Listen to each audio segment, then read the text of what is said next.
महाभारत वह एक धर्म और अधर्म के बीच महान संग्राम जो ना तो कभी इतिहास में कभी दोबारा हुआ ना भविष्य में कभी फिर से होगा। इस युद्ध में एक से बढ़कर एक महाबलशाली योद्धाओं ने हिस्सा लिया, लेकिन बात यही नहीं थमती। इसके अलावा महाभारत काल में एक से बढ़कर एक शक्तिशाली राज्य हुआ करते थे और वहां राज्य करते थे बेहद शक्तिशाली राजा। तो चलिए आज के इस वीडियो को अंत तक जरूर देखिए, क्योंकि आज हम बात करेंगे महाभारत काल के उन 5 नगरों की जो बेहद शक्तिशाली थे और बेहद ही समृद्ध थे। तो चलिए सबसे पहले बात करते हैं उस राज्य की जिसके पीछे पूरी की पूरी महाभारत की गाथा लिखी गई। हम बात कर रहे हैं भीष्म पितामह की नगरी हस्तिनापुर की, जिस नगरी की रक्षा करने का जिम्मा खुद गंगा पुत्र भीष्म ने लिया था। और उस नगरी से बलवान और भला क्या हो सकता है। भीष्म पितामह के खौफ के वजह से जरासंध जैसा महाबलशाली और कंस जैसा महाराक्षस भी हस्तिनापुर पर आक्रमण करने की नहीं सोच सकता था। हालांकि हस्तिनापुर पर कभी भी भीष्म पितामह ने राज्य नहीं किया, लेकिन हस्तिनापुर के सबसे पहले राजा शंतनु थे। फिर उनके दूसरे पत्नी के पुत्र विचित्रवीर्य हस्तिनापुर के राजा बने। इसके बाद विचित्रवीर्य के पुत्र राजा पांडु हस्तिनापुर के राजा हुए और पांडु के मरने के बाद राजगद्दी पर स्वयं धृतराष्ट्र को बिठाया गया, लेकिन उपरांत में हस्तिनापुर की गद्दी पर दुर्योधन छल से बैठ गया। महाभारत काल में ऐसा कोई राजा पैदा नहीं हुआ जिसने महाबली भीष्म पितामह के होते हुए हस्तिनापुर पर नजर उठाकर देखी हो। महाभारत के युद्ध के बाद पांडव जब जीत गए तब उन्होंने इंद्रप्रस्थ और हस्तिनापुर को एक ही राज्य बना लिया और यहाँ के राजा स्वयं 5 पांडव थे। अब बात करते हैं एक ऐसे साम्राज्य की जिसकी नींव स्वयं पांडवों ने रखी। अब हम बात कर रहे हैं इंद्रप्रस्थ राज्य की, जिसे स्वयं पांडवों ने बसाया था, इसलिए उसे पांडवों की नगरी इंद्रप्रस्थ भी कहते हैं। ऐसे तो महाभारत युद्ध में कई सारी वजह रही, लेकिन सबसे बड़ी वजह थी दुर्योधन का लालच। जब दुर्योधन ने लालच में आकर पांडवों को पांडवप्रस्थ के जंगलों में भेजा, तब पांडवों ने अपनी मेहनत और कुशलता के दम पर इसे इंद्रप्रस्थ बनाया और यहाँ के राजा बने।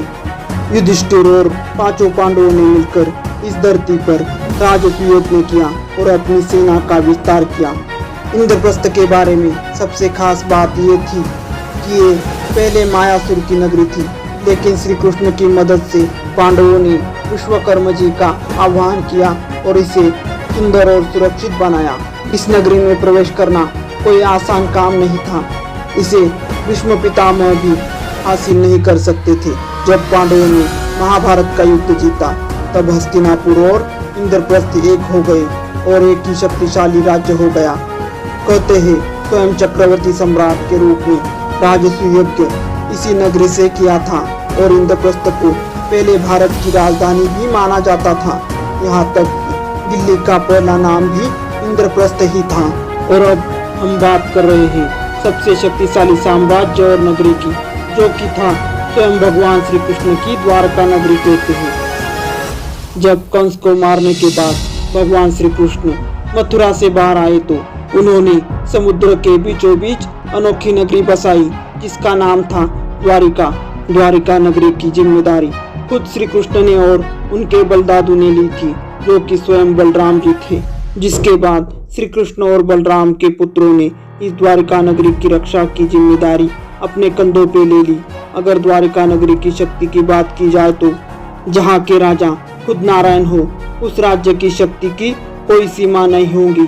श्री कृष्ण के पास 1 लाख नारायणी सेना थी, जिसका हर एक सैनिक श्री कृष्ण के जैसा अजय और बलशाली था। तो भला श्री कृष्ण की नगरी को हराने का सामर्थ्य किसी और में कैसे हो सकता है। श्री कृष्ण की द्वारका नगरी उस समय की सबसे एडवांस नगरी थी, जिसमें ऐसे उपकरणों का इस्तेमाल किया जाता था जो शायद आज की मॉडर्न साइंस भी नहीं बना पाए। इसलिए तो भगवान श्री कृष्ण को एक बेहद ही आकर्षक रचनाकार भी कहा जाता है।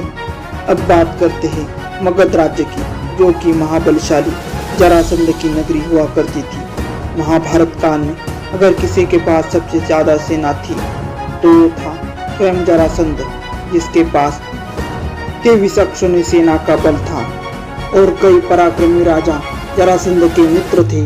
और केवल इतना ही नहीं, महाबलशाली कंस जो कि श्री कृष्ण के मामा थे, जरासंध उसी कंस के ससुर भी थे।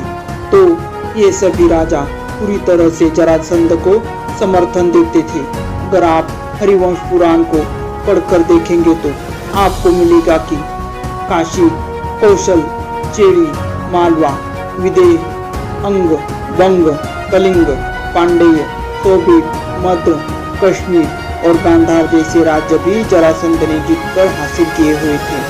जरासंध और उसकी नगरी मगध की ताकत इतनी ज्यादा थी कि जब तक जरासंध जीवित रहा, पांडव अपना राजस्व यज्ञ नहीं कर पा रहे थे। और श्री कृष्ण ने भी 17 बार युद्ध करने के बाद भी जरासंध को नहीं मारा था, क्योंकि जरासंध की मृत्यु एक मलयोद्धा के हाथों ही लिखी थी, जो स्वयं और कोई नहीं बल्कि भीम ही थे। कहते हैं जरासंध ने कई बार भगवान श्री कृष्ण को मारने की कोशिश भी की थी और इसलिए उसने कई बार ऐसे राक्षसों का सहारा भी लिया जो भगवान श्री कृष्ण को मृत्यु दे सकते थे। उनमें से एक था काल्यवन, लेकिन भगवान श्री कृष्ण के चतुराई के कारण ही स्वयं भीम ने जरासंध का वध किया। अब बात करते हैं अगले खतरनाक साम्राज्य की, जो और कोई नहीं बल्कि स्वयं कंस का था, जिसे सब मथुरा कहते थे, जैसे कि हम सब जानते हैं। और आपको मैंने पहले ही बताया कि स्वयं कंस जरासंध का दामाद था और भगवान श्री कृष्ण का मामा भी, जिसने देवकी और वासुदेव को बंदी बनाया हुआ था। सिर्फ यही नहीं, कंस ने अपने राज्यों को पाने के लिए अपने खुद के पिता को उग्रसेन को भी बंदी बनाया था। कंस न केवल शारीरिक तौर से ताकतवर था, बल्कि उसके पास कई राक्षसी शक्तियां भी थी, जिसके बल पर उसने न केवल शक्तिशाली राज्यों को बल्कि राक्षसों को भी दास बना रखा था, जो कंस के 30 योजन में फैली मथुरा नगरी की रक्षा किया करते थे। और इसी के कारण अपने ससुर जरासंध का साथ भी मिला था और वो ज्यादा ताकतवर हो गया था।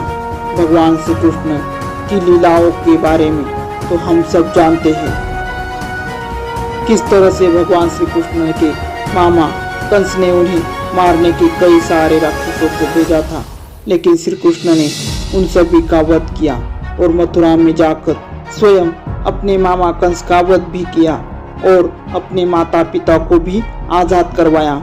लेकिन कहते हैं कि कंस के रहते हुए मथुरा बहुत ही शक्तिशाली साम्राज्य था। मित्रों, आपको यह वीडियो अच्छी लगी हो तो वीडियो को लाइक और चैनल को सब्सक्राइब जरूर कीजिए। धन्यवाद।